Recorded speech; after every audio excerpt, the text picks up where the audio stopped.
భాగవతము బ్రహ్మాదుల స్తుతి.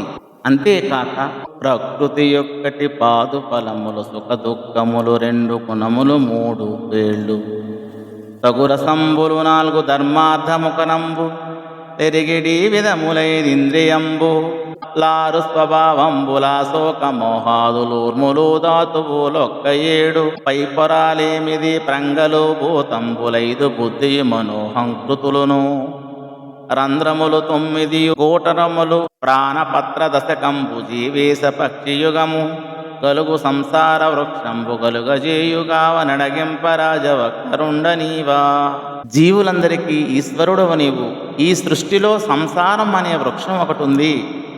దానికి ప్రకృతి పాదు. సుఖదుఖాలనేవి రెండు ఫలాలు.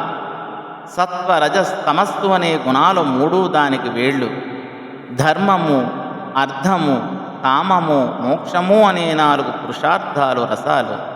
దానికి శబ్దం, స్పర్శం, రూపం, రుచి, వాసన అనే ఐదు ఇంద్రియాలు గ్రహించే విధానాలు. కామ, క్రోధ, లోభ, మోహ, మద, మాత్సర్యములు అనే ఆరు స్వభావాలు. ఆరు ఊర్ములు ఆకలి, దప్పిక, శోకము, మోహము, ముసలితనము, మరణము అనేవి.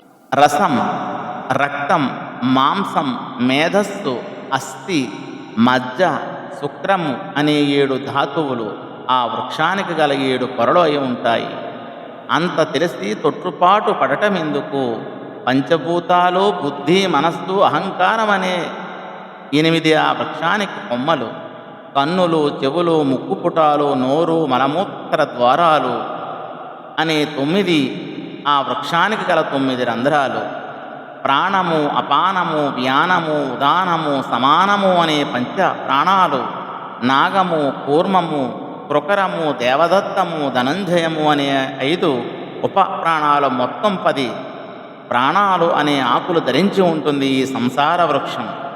జీవుడు, ఈశ్వరుడు అనే 2 పక్షులు ఆ వృక్షంపై నివసిస్తుంటాయి. ఇటువంటి అద్భుతమైన సంసార వృక్షాన్ని పుట్టించడానికి, రక్షించడానికి, మళ్ళీ లయం చేయడానికి ప్రభువా నీవు ఒక్కడివే అని ఈ పద్య భావము. ధన్యవాదములు.